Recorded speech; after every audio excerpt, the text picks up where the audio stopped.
청취자 여러분 안녕하세요. 국민 여러분의 행복한 삶을 응원하는 양평 보이는 라디오 양평보라 홍용화입니다. 매달 두 번째 토요일 아침 7시 30분에 시작하는 시녀들의 지혜 토론회장 토마토에 다녀왔습니다. 이번 달에는 다른 시스템 이군상 대표님의 강연 AI와 함께하는 1인 디지털 창업, 지혜를 비즈니스로 라는 주제로 발표해 주셨는데요. 이 대표님은 자신을 소소학자라고 불렀습니다. 소소학은 인생을 살아오며 깨달은 자신만의 작은 학문을 말합니다.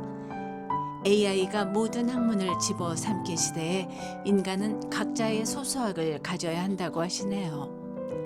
그리고 자신만의 소소학을 기반으로 지혜 비즈니스를 운영하라고 하셨습니다. 이번 강연에서 세 가지를 특히 강조하셨는데요. 첫째, 1인 디지털 창업.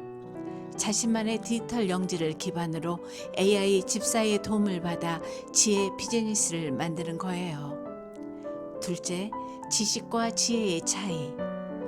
지식은 과거의 것이고 지혜는 미래에서 오는 것입니다. AI가 손대지 못한 인간의 영역이 바로 지혜입니다. 셋째, 노블 사피엔스와 노블 소사이어티입니다. 미래 인류는 노동과 소유가 아닌 향유와 공유의 가치를 추구해야 한다는 거예요. 이어지는 강연 영상에서 자세한 설명을 들어보시고 여러분 자신만의 지혜로 1인 디지털 비즈니스를 준비해 보시는 것이 어떨까요?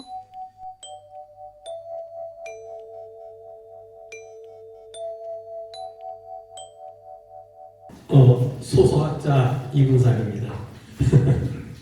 저는 좋아하는 게 새로운 개념과 그 개념에 적당하게 어울리는 단어를 만드는 걸 좋아합니다. 그러다 보니까 제 스스로한테 소소학자라는 명칭을 붙였는데요. 소소학이라고 하는 것이 뭐냐면 작고 작은 학문이다라는 뜻입니다. 그래서 영어로는 소소로지, 그렇고 그런 학문 정도로 해석이 되겠죠. 근데 작고 작은 게 이제 작기만 한 게 아니라 사사롭기도 한 겁니다. 그래서 사사학이라고도 하고 소소학이라고도 합니다. 근데 왜 지금 제가 소소학자라고 나를 칭한 건 한 15년 됐는데 근래 들어서 이 소소학이 뜹니다. 이유가 뭐냐면 AI 덕분이에요. AI가 모든 대학을 다 삭혀버렸잖아요. 그죠? AI만한 대학이 없습니다. 그런데 사람들은 AI하고 대적하려고 해요. 자기가 대학을 하려고 합니다. 마구 공부하면서.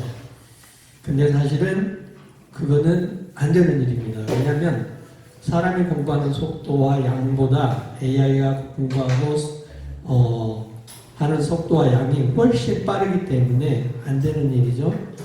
그러면 어떻게 해야 되냐면 소소하게 가야 되는 겁니다. 왜냐하면 AI는 소소한 거는 오히려 약해요. 그래서 살아가면서 자기만의 삶의 경험과 자기만의 관점, 그거를 다른 사람한테 전달할 수 있는 형식지화하는 것을 저는 그냥 소소학이라고 얘기를 했습니다. 그래서 저는 다양한 소소학을 갖고 있어요. 그런데 오늘은 새로 굳이 이걸 소소학 중에 하나로 넣을까 말까 아직 결정은 안 했습니다만은 지혜 창업학 또는 지혜학 정도의 소소학을 가지고 얘기를 나눠볼까 합니다. 자, 제목이 뭐냐면 AI와 함께하는 1인 디지털 창업, 지혜를 비즈니스로 만들어보자. 그렇게 얘기를 하고 있는데요. 제가 단톡방에 링크를 하나 보내드렸습니다. 제가 그 연휴 동안에 시간을 내서 AI 프로그램, AI가 이 지혜를 찾는 데 도와줄 프로그램을 하나 만들어서 여러분들한테 공유를 했어요. 근데 비밀번호는 뭘까요? 여러분들이 쉽게 유추할 수 있는 아주 쉬운 비밀번호인데요. 근데 아, 그거보다 더 쉬워요. 1111. 우리 목사님 아실 것 같기도 한데. 근데 지금 공개를 안 하겠습니다. 왜냐하면 공개하면은 당장 들어가서 막 해보시려고 하니까 안 하고 먼저 제 하고 싶은 얘기 좀 하고 난 후에 후반부에 가서 암호를 알려드리겠습니다. 10004. 자, 우리가 제목이 AI와 함께하는 1인 디지털 창업 지혜를 비즈니스로 이렇게 했는데요. 여기서 방점이 AI와 함께하는 1인의 방점이 찍혀 있을까요? 아니면 1인 디지털 창업의 방점이 찍혀 있을까요? 1인 디지털 창업. 네. 그렇게 관점을 갖고 들으시면 되고요. 어떤 분은 AI와 함께하는 1인의 방점을 찍는 분도 계실 겁니다. 자, 근데 그 밑에 보면 지혜를 비즈니스로라고 돼 있어요. 그러면 우리가 지혜하면 바로 떠오르는 게 뭐죠? 지식이죠. 이 말은 여기 나와 있는 이 내용은 제 얘기가 아니고 사전이 얘기하는 사전적 정의입니다. 그래서 지식과 지혜에서 지식은 배우거나 실천을 통해 얻게 된 명확한 인식이나 이해, 이렇고 지혜는 사물의 이치를 깨닫고 정확하게 처리하는 정신적 능력 이렇게 되어 있는데 지혜가 뭐라고 얘기를 하냐면 지혜는 사물의 이치를 빨리 깨닫고 사물을 정확하고 현명하게 처리하는 정신적 능력 이렇게 얘기를 하고 있어요. 사물의 이치를 빨리 깨닫는다. 빨리가 아주 빨리면 어떤 상황이 될까요? 저는 이렇게 생각해 봅니다. 빨리면 너무 빨라가지고 미래에서 오는 거예요. 얘가 너무 빨라서. 그래서 지식은 과거에서 현재로 온 것이고 지혜는 미래에서 현재로 오는 것이라고 저는 정의를 해봤습니다. 이 말은 사전에 안 나오고 저 개인적인 거기 때문에 토를 달거나 시비를 하셔도 제가 할 말이 없습니다. 그래서 지식은 과거에서 현재로 오는 것인데 AI의 몫입니다. 이미 AI가 모든 지식을 다 이미 섭렵했어요. 그리고 지혜는 미래에서 현재로 오는 것인데 이거를 AI는 아직 손 못 대고 있습니다. 왜냐하면 이 부분은 우리들의 몫이기 때문입니다. 이 관점에서 지식과 지혜를 한번 생각해 보고 싶습니다. 지식은 과거에서 현재로 온 것인데 AI하고 관계에서는 묻기를 통해서 알 수 있습니다. AI한테 궁금한 거 지식은 물으면 바로 대답을 해줍니다.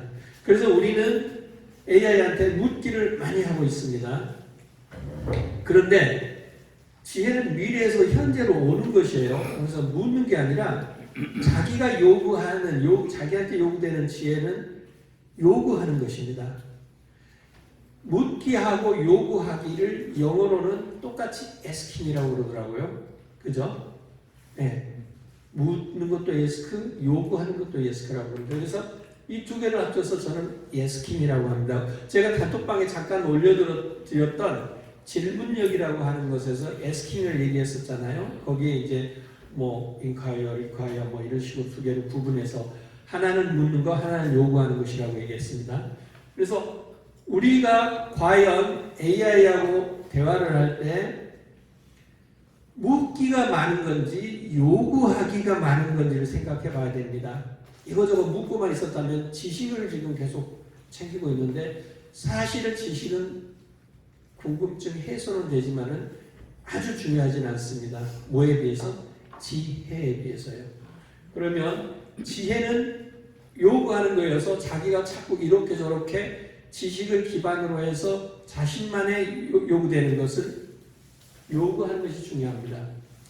지식은 이미 공유제입니다. 아까 말씀드렸죠. 대학은 AI가 다 가져갔다. 옛날에는 교수님들이 공유하지 않고 소유를 했기 때문에 공유하는 과정, 학생들한테 공유하는 과정을 이걸 통해서 여러 가지 활동을 하셨죠. 그러나 이미 지금은 어떻게 돼 있죠? 공유제입니다. 그러면 지혜는 미래에서 현재로 오는 것, 이 자체는 뭐냐면 창유제입니다. 또는 향유제라고 얘기를 합니다. 조금 더 말씀드려 볼게요. 자, AI와 함께하는 1인 디지털 창업 GL 비즈니스로 해서 AI와 함께하는 1인의 방점을 주고 생각을 해보면 저는 2020년에 나는 노블 사피엔스가 되겠다라고 내 삶의 목적을 정했습니다. 그리고 2022년에 2년 후에 아예 이거를 내 삶의 목적 선언문이라고 해서 이렇게 만들었어요. 한번 잠깐 읽어봐 드리면, 나 이군상은 노블 사피엔스로서 인간지능과 인공지능이 공존 협업하는 노블 소사이어티를 만들어 인류 공진화에 기여한다. 이게 저의 목적 선언문이었습니다. 그 다음에 거기에다 비전, 그래서 나는 뭐를 어떻게 실제 행동을 할 것인가. 그래서 2022년에는 청각형 AI 집사를 완성한다. 즉 말로 얘기하면 알아듣고 처리하는 집사를 완성한다. 2023년 시각형 AI 집사, 말 안 해도 보고 지가 알아서 할 수 있도록 한다. 2024년 시청각형 AI 집사, 보고 듣고 다 알아서 해준다 하는 집사를 만드는 것이 저의 실천 내용이었습니다. 근데 제가 이거 했을까요? 안 했을까요? 했습니다. 안 했습니다. 하셔야죠. 아니요. 한편으로는 했지만 내가 직접 다 하질 않았습니다. 원래 이때만 하더라도 내가 직접 다 하려고 그랬어요. 그런데 어느 순간에 생성형 인공지능 챗GPT로 대칭되는 거기서부터 시작해가지고 내가 하려고 하는 걸 지들이 앞서서 다 해버린 거예요. 그러니까 제가 그걸 다시 할 필요가 없게 됐습니다. 그럼 저는 잘 됐을까요? 못 됐을까요? 잘 된 거죠. 왜냐하면 이미 저보다 더 큰 조직에서 더 잘 만들었기 때문에 저는 그 단 위에 또 하나의 단을 쌓을 수가 있었어요. 지금 여기서 그 친구들이 쌓아놓은 것은 대학적인 단입니다. 그 위에 나는 소소학 단을 쌓을 수가 있었기 때문에, 그렇지 않으면 나는 대학 쌓고 그 위에 소소학을 쌓아야 됐었거든요. 그런데 이미 대학을 이 친구들이 이렇게 잘 만들어주고 지금도 계속 만들어주고 있죠. 그러다 보니까 어떤 문제가 생기느냐, 할 일이 없어지는 거예요. 대학적 관점에서 보면 뭐 좀 하려고 하면 이미 걔가 더 앞서서 다 하고 있어. 그래서 소소하게 해야 되는 겁니다. 그래서 자기만의 것을 학문이라고 표현되는 이거를 베이스로 한 일을 해야 됩니다. 자, 그런 관점에서 저는 노블 사피엔스라고 하는 노블 소사이어티를 만드는 것이 저의 소소학입니다. 왜냐하면 노블 사피엔스라고 말하면 아무도 못 알아듣죠. 왜냐하면 나 혼자만 시작했기 때문에. 그런데 이제 제 주위에 있는 분들은 조금씩 이해하고 어떤 의미인지 알아들으세요. 초반에 얘기했을 때는 저 친구 또 개뿔 뜯어먹네 이랬거든요. 근데 지금 와서 얘기를 하면 그때 했던 거 지금도 하고 있는데 이제 조금 그게 맞아떨어진다 이렇게 얘기를 합니다. 제가 조금 앞서갔죠. 왜? 미래를 당겼으니까 얘가 약간 지혜가 있었던가 봅니다. 이 건에 대해서는. 자, 노블 사피엔스는 우리 삶의 세 가지 요소 중에 노동, 휴식, 향유 이 세 가지로 나눠집니다. 노동은 생산이고 향유는 소비라고 칠 수도 있겠죠. 휴식은 그야말로 재충전이고 우리는 반드시 휴식해야 됩니다. 그건 뭐죠? 수면력을 통해서 반드시 잠을 자야지. 며칠만 안 잔다. 그럼 그냥 걸어가는 수도 그냥 찾게 돼 있잖아요.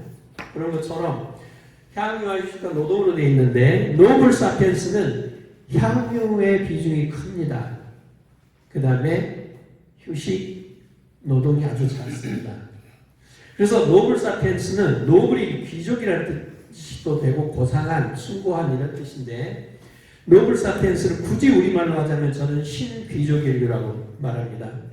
귀족은 뭐가 있었죠? 세 가지가 있습니다.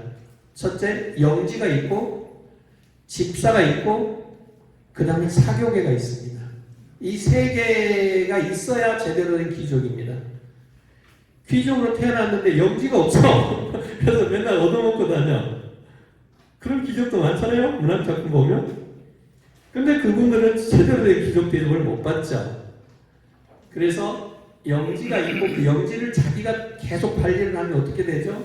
그래도 그거는 귀족이 아니에요. 노동자죠, 뭐 그냥.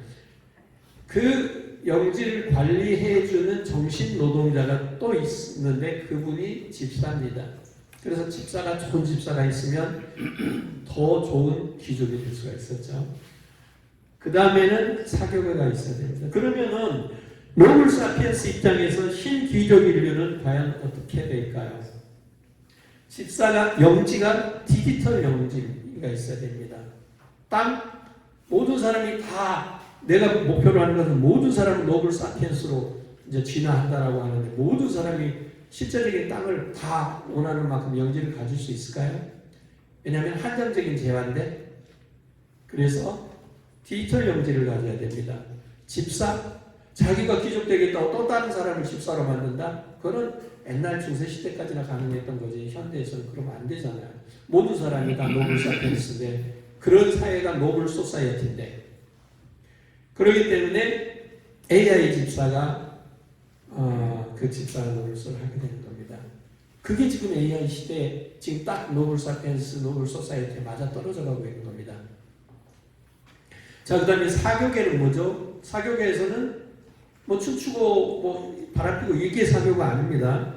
실제로 거기에서는 문학, 모든 자기가 특화된 예술을 서로 교류하면서 파티를 여는 것이잖아요. 그러니까는 정확하게 얘기하면은 그 사교계가 향유 소사이어티입니다. 제대로 된 향유를 하는 것이었어요. 나쁜 뜻의 향락이 아닌 제대로 된 향유하는 그 커뮤니티가 사교계라고 볼 수 있습니다. 그러면은 지금은 어떻게 해야 될까요? 존재 향유, 자기가 존재하는 것 자체가 이미 노블 사피엔스고 노블이 하기 때문에 그 노블의 콘텐츠로 존재 콘텐츠로 향유하는 것 누구누구하고 경쟁하고 누구보다 내가 충조단처 이런 게 아니고 자기 존재 그 자체로서 그 콘텐츠를 받쳐주는 그러한 존재 향유 사교계가 되어야 된다고 생각합니다. 자, 그러면은 여기서 중요한 부분이 있습니다. 일 안 하고 노동 안 하고 어떻게 살아? 그러면 노동이 중요한데 노동을 통해서 누가 하든 노동을 통해서 기본적인 재화가 만들어지고 그 재화를 분배해서 우리가 향유의 거리로 삼을 수 있는데 노동이 크게 저는 4개가 있다고 생각합니다. 가짜 노동은 단적으로 말하면 뭐냐면 퇴근 시간 지났는데도 안 가고 있어요. 그러다가 특별한 일을 하느냐? 아니에요. 그거 퇴근 시간에 전에 다 할 수 있었던 일이에요. 근데 왜 안 가고 있느냐면 2가지, 3가지, 여러 가지 이유가 있는데 크게 보면 상사가 퇴근을 안 해서 있는 경우가 상당히 많고요. 2번째는 집에 가서 할 일 없으니까 여기 있으면 야근 수당을 받을 수 있기 때문에 하는 거예요. 즉 그거는 생산에 관련된 노동하고는 연결이 안 되는 노동이라고 해서 이걸 가짜 노동이라고 얘기합니다. 그러면 진짜 노동은 뭐냐면 정말 생산에 직접적인 연계가 되고 그 시간, 노동 시간만큼 생산이 이루어지는 걸 진짜 노동이라고 합니다. 가짜 노동에 대비해서. 그러면 진짜 밑에 진성은 뭘까요? 제가 진정성학 그 리더십을 공부한 사람이거든요. 진성학회 회원입니다. 그래서 진성이라는 말을 가져오기도 했지만 저 진성은 뭐냐면 진짜 노동은 생산만 되면 돼요. 그러나 그것이 자기 삶의 목적하고 상관이 없어도 진짜 노동이긴 합니다. 근데 진성 노동은 진짜 노동이면서 자기 삶의 목적 방향하고 같은 결과를 낼 때 그걸 진성 노동이라고 하고 진짜 노동이긴 하지만 정말 만들어내기이긴 하지만 자기 삶의 목적 방향하고 벗어나 있는 진짜 노동을 유사 노동이라고 말합니다. 어디서 그렇게 정의한 게 아니고 제가 그냥 이렇게 정리를 해봤습니다. 그래서 제가 바라는 노동은 진성 노동입니다. 정 안 되면 진짜 노동이라도 해야죠. 지금 우리 사회에서 바라는 것은 진짜 노동의 방점이 찍혀 있습니다. 어떻게든 가짜 노동을 줄이려고 하는 게 회사의 입장인데 정말 바람직한 것은 진성 노동으로 가야 되겠죠. 자, 그러면 노동을 통해서 만들어진 거를 어떻게 분배하느냐가 아주 중요하다고 보는데 분배는 세 개의 축이 있습니다. 지금은 뭐냐면 소유로 분배가 됩니다. 대부분은 분배를 통해서 자기의 소유제가 됩니다. 그런데 요즘 워라벨 하면서 워크라이프 밸런스를 중요하게 얘기하죠.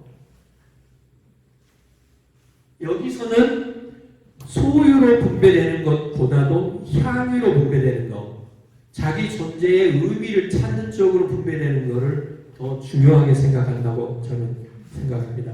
여기서 원래 워라벨은 이런 뜻은 아니죠. 그냥 시간을 노동 시간을 줄이는 개념인데 저는 그거를 아예 분배의 개념으로 본 겁니다. 그렇게 해서 향유의 비중이 굉장히 중요해져야 된다. 왜냐? 사람들이 소유에 집착하는 이유는 삶의 안전판이 충분하지 않기 때문에 그럽니다. 예를 들자면 공유재가 엄청나게 풍부해요. 자기 차가 없어도 공유 차량이 너무 많고 그거를 무료로 쓸 수 있어요. 그러면 차를 소유하려고 할까요? 예를 들어서 소유하면 자기 차밖에 못 쓰는데 공유하면 이때는 큰 차, 이때는 작은 차, 이때는 애인하고 둘만 타는 차 이렇게 마음껏 할 수 있는데 소유를 하게 되면 그건 불가능해지잖아요. 최적의 차를 선택한다 하더라도. 그래서 공유의 비중이 아주 높아져야 됩니다. 소유는 그렇다고 소유가 없어서는 안 되죠. 가장 기본적인 것은 만족을 시켜야 되기 때문에 어떤 상황이 일어나더라도 자기 스스로 안전판을 갖고 있어야 되기 때문에. 그래서 지금은 어떻게 생각하냐면 산업시대 현재까지는 노동자의 입장에서는 분배는 소유 쪽으로만 생각을 합니다. 그러나 어쩔 수 없이 내놓죠. 공유 쪽으로. 그게 뭐죠? 세금이죠. 세금. 또는 연금. 건강보험 같은 것도 결국은 공유제입니다. 소유제라기보다는. 그래서 이 부분이 많아지니까 막 화를 내는데 사실은 이 부분이 많아진 게 나쁜 게 아니고 저걸 가져가서 제대로 된 공유 시스템으로 공유 사회로 만들어내지 않는다고 느끼기 때문에 짜증나는 거예요. 만약에 그 부분이 충분하다라고 한다면 소유를 줄여도 만족합니다. 그게 이제 우리하고 좀 다른 북부 쪽이나 이런 쪽에서는 아주 심각하게 반발하지 않는 이유가 아마 이러지 않을까. 근데 소유와 공유가 결국은 뭐를 맞추냐면은 향유를 받쳐주는데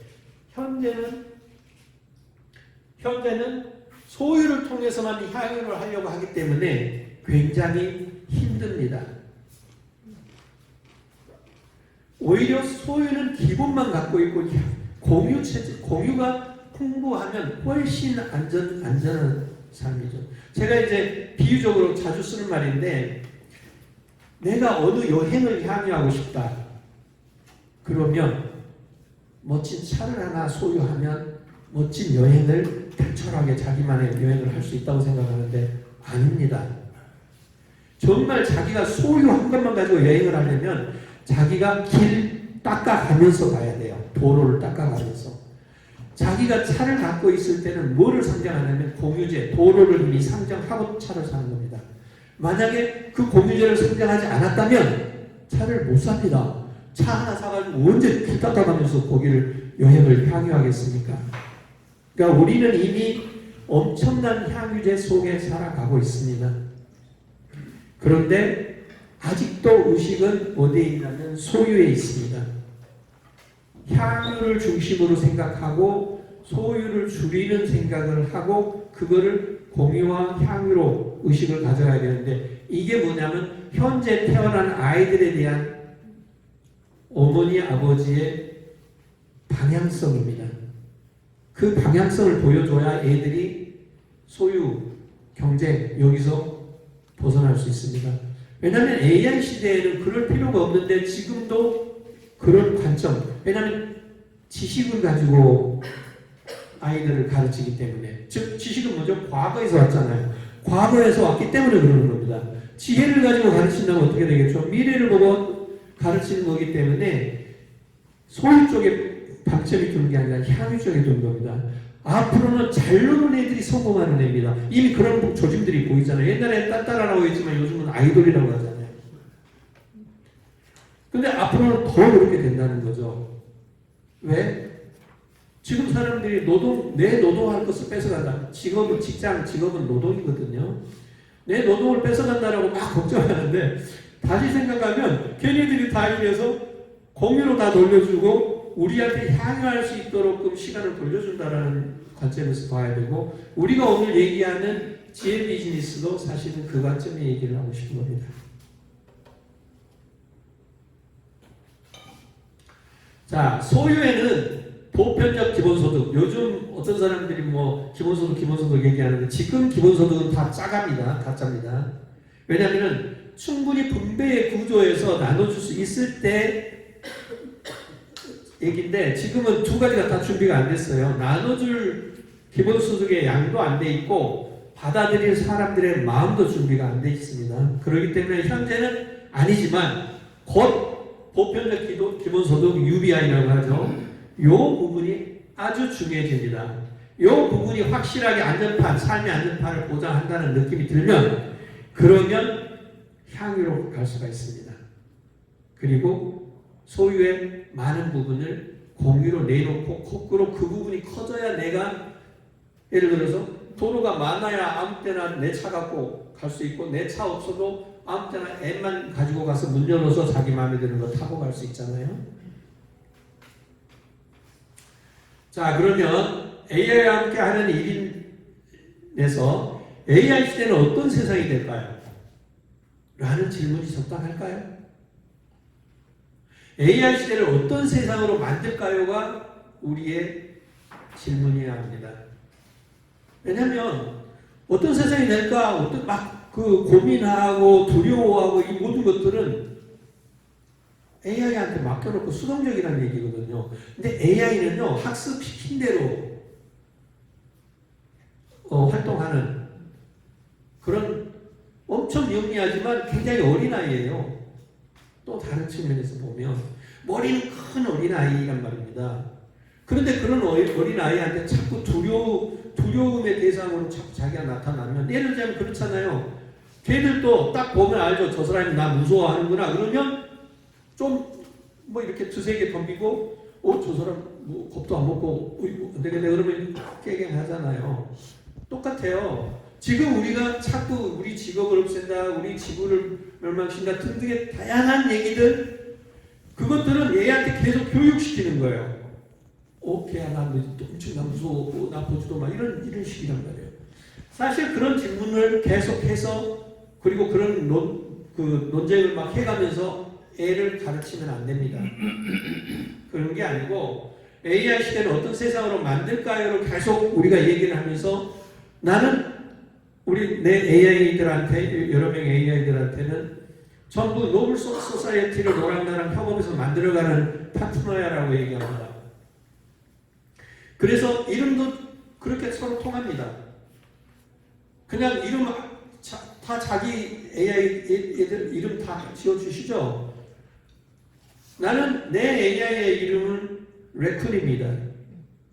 뭐냐면 에스페란토로 쿠놀러가 뭐냐면 짝꿍, 친구입니다. 그래서 앞에 레를 붙인 것은 어떤 사람이 다시 만나도 우리는 친구야라는 뜻으로 영어로 하면 리를 붙였습니다. 그리고 그 얘기를 다 설명을 했어요. 그래서 우리는 이렇게 합계 짝꿍이 돼가지고 이러한 노블 소사이어티 만들 거야. 그리고 그런 세상은 어떤 세상이야? 얘기를 해가면서 다른 어떤 질문과 지혜를 요청하는 것도 다 그 관점에서 합니다. 그러니까는 얘는 내가 저기라는 그 내 이름을 부르고 자기의 얘기를 얘기하고 그래서 그게 쭉 쌓여있기 때문에 내가 어떠한 얘기를 하면 어떤 관점에서 지금 이 이야기를 자기가 해야 된다는 걸 알고 있어요. 그래서 여러분들도 자기 그 AI를 단순한 도구로 보지 말고 진짜 짝꿍, 친구 또는 깐부라고까지 해야 되나? 그건 아니고 그런 관점에서 이름을 주고 서로 대화를 나눠야 됩니다. 그래서 AI 시대를 어떤 세상으로 만들까 해서 노블 소사이티입니다. 노블 소사이티는 향유사회고 그 향유사회는 공유 플러스 소유가 바탕이 돼서 일어난다. 이렇게 저는 보고 있습니다.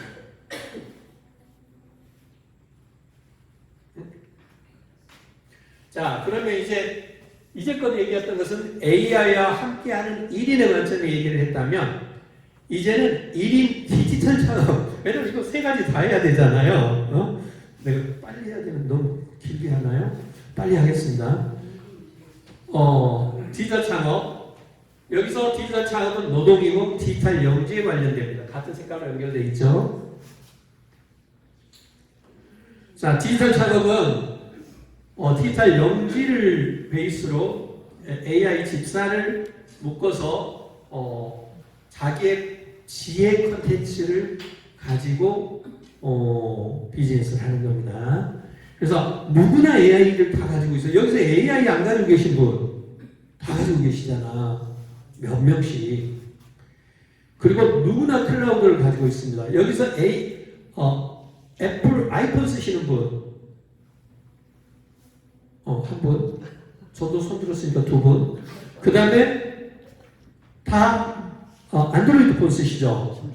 안드로이드 폰을 쓰시면 기본으로 그거를 등록하는 순간에 구글 워크스페이스라고 하는 것을 갖게 됩니다. 이메일 번호를 가지면서 한꺼번에. 그래서 여러분들은 이미 디지털 영지를 갖고 계세요. 다. 그러나 그걸 디지털 영지화 했냐 안 했냐는 별개의 문제입니다. 실제로 많은 사람은 영지화 하지는 못했어요. 땅을 갖고 있는데. 그러니까는 땅 그냥 놀리고 있는 거죠. 그래서 1인 디지털 창업은 노력은 많이 하고 열심히 요즘 공부들을 정말 열심히 해요. 시니어들이 더 열심히 해. 왜냐하면 공부하는 것이 재밌거든요. 시니어가 공부하는 것은요, 부담이 하나도 없어요. 시험을 봐, 뭐를 해. 점수 안 나와. 그냥 그 공부하는 재미만 느끼면 그걸로 땡겨. 그러니까는 엄청 공부를 합니다. 근데 저는 제발 공부하지 말라고 그럽니다. 공부하면 안 된다. 왜? 공부는 AI가 하는 거예요. 공부를 해가지고 따라잡을 수가 있어요? 뭘 할 수가 있어요? 공부하면 안 됩니다. 우리가 옛날에 얼마 전만 해도 프롬프트 엔지니어링 막 했었잖아요. 요즘 프롬프트 엔지니어링 막 옛날처럼 하면 1억 받는다, 2억 받는다, 연봉 그런 말 합니까? 왜 안 하죠? 챗GPT-5가 이 프롬프트 엔지니어링 기법을 지가 알아서 다 해주잖아요. 처음에 던지는 말 아주 소소하게 던져도 나중에는 창대하게 나오잖아요. 그게 왜 그래요? 걔가 그렇게 열심히 공부를 잘하기 때문에 그런데 지금 공부가 끝났을까요? 안 끝났어요. AGI 가고 뭐하고 하려면 아직 멀었습니다. 절대로 공부하면서 그 따라잡으려고 열심히 지식 머릿속에 넣는 것은 안 됩니다. 그 시간에 차라리 놀아야 돼요. 노래 잘 부르고 춤 잘 추고 글 잘 쓰고 음식 맛있게 만들어서 먹고 즉 오감에 충실한 삶이 오히려 더 나은 겁니다. 자, 우리는 현재 과도기에 와 있습니다. 정보 시대와 AI 시대에 과도기에 있어요. 이거 몇 년 남았을까요? 길게 보는 사람은 5년? 대충 3년입니다. 저는 3년도 길다고 봐요. 우리 시니어는 과도기에 놓여 있습니다. 정보 세대에서는 해방됐고 산업정보 시대에서는 해방됐잖아요, 우리. 그리고 아직 AI 시대에는 진입을 못했어요. 근데 이 과도기에 정말 행복한 사람들이 두 세대가 있습니다. 시니어가 있고 어린아이들이 있어요.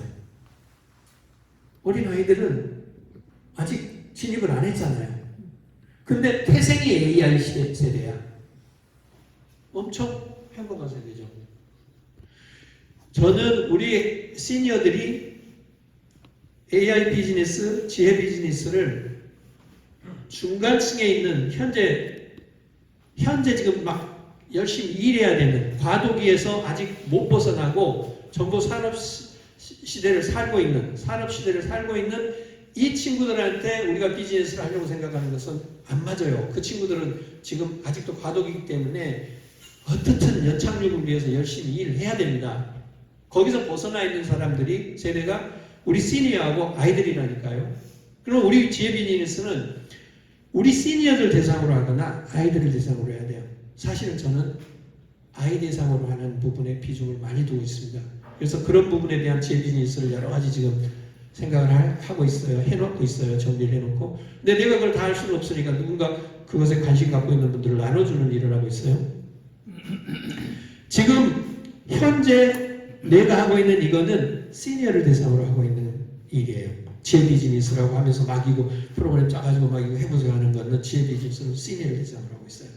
그러나 이러한 지혜 비즈니스의 결과를 여러분들이 하는 것은 오히려 그 시니어보다는 아이들을 대상으로 하는 것을 저는 더 좋게 생각합니다. 왜냐하면 그 부분이 더 파급력이 커요. 왜냐하면 앞으로 노블 소사이티를 만드는데 자, 시니어 플러스 AI에다가 지혜를 넣어서 시니어 AI와 함께하는 1인 디지털 창업 지혜를 비즈니스에 관심을 갖고 있고요. AI와 함께하는 1인 디지털 창업 지혜를 비즈니스로 하는 것은 자신만의 유일한 것이어야 됩니다. 지식은 이미 공유제가 됐어요. 아까 얘기했듯이 창조제, 향유제인 지혜를 찾아야 합니다. 나의 지혜를 어떻게 찾을 수 있을까? 정답력이라고 얘기하죠. 이게 산업시대까지 필요했던 건 정답력이에요. 정답을 얼마나 빨리 잘 맞추느냐, 내놓느냐, 이게 그 사람의 경쟁력이고 그것에 의해서 뭐를 했죠? 취직이 되고 뭐 승진을 하고 있어요. 근데 지금은 뭐냐면 질문력입니다. 정답력은 누구를 이길 수 없다? 지식이기 때문에 AI를 이길 수 없잖아요. 그러면 AI와 함께 지혜를 찾아내는 것이 필요하고 그거는 질문력이라고 얘기했습니다. 에스킹이라고 하는 그 에스킹에는 묻기를 통한 가장 일반적인 누구한테나 통하는 그러한 베이스를 놓고 그 위에다가 자기만의 지혜를 쌓는 거. 그러니까 대학 위에 소소하 올리는 거죠. 정답력은 경쟁 콘텐츠라면 질문력은 존재 콘텐츠입니다. 나라는 존재 콘텐츠고 그 정답력은 여러 사람들이 있는 사회 속의 경쟁적인 콘텐츠예요. 그래서 질문력은 묻기 플러스 요구하기고 지혜는 요구하기에 달려 있습니다. 요구하는 데 있습니다.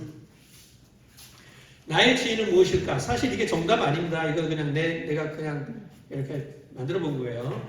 내 자신을 감동시킨 경험, 내가 가진 기술, 내가 꾸준히 쏟는 열정, 내 삶의 가치관, 여기에다가 미래의 요구, 이 5가지를 섞어 놓으면 나의 지혜 비즈니스의 소스가 되지 않을까 이렇게 생각해 봤습니다. 그래서 앞 슬라이드에 1, 2, 3, 4는 내가 놓고 5는 AI가 놓도록 해서 3개의 제안을 받아보자. 3개 제안 받아가지고 그 중에 내 마음에 드는 걸로 지혜 비즈니스를 진행해보자. 이게 지금 제가 오늘 여러분들한테 하는 제안입니다. 그 제안받은 지혜 중에서 가장 마음에 드는 걸 선택해서 다듬어보자. 디지털 연재에다 놓고 여러분 다 갖고 있는 디지털 연재 놓고 AI14 다 갖고 있는 AI14의 도움을 받아서 나 혼자 읽어가는 지혜 비즈니스를 해보자. 이게 지금 저의 제안이었고요. 아까 목사님이 토마토를 들고 계셨어요. 제가 얘기할 때 비밀번호는 토마토입니다. 지금 토마토를 넣어보시면 이제 아까 그 제가 단톡방에 올려드린 그 프로그램을 통해서 여러분들의 지혜 비즈니스 3개를 제안을 받을 수 있습니다.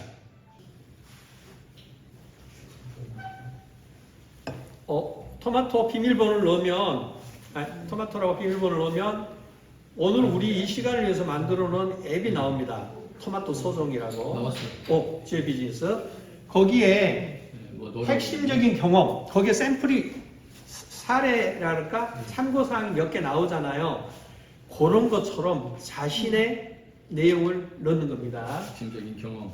네, 거기 4개를 넣게 돼 있어요. 4개를 대충 넣으면 제 비즈니스 제안도 대충 나오고 진지하게 열심히 넣으면 아직 지금 여기다가 하려고 그랬더니 이 노트북 내가 안 쓰는 걸 오늘 가져왔더니 이거 보지 마시고요. 직접 자기 스마트폰을 보세요. 여기 볼 거 더 이상 없습니다. 끝났어요, 여기는. 자, 진행하시다가 관련된 질문이나 또는 다른 질문을 하셔도 좋습니다. 질문 없으시면 그럼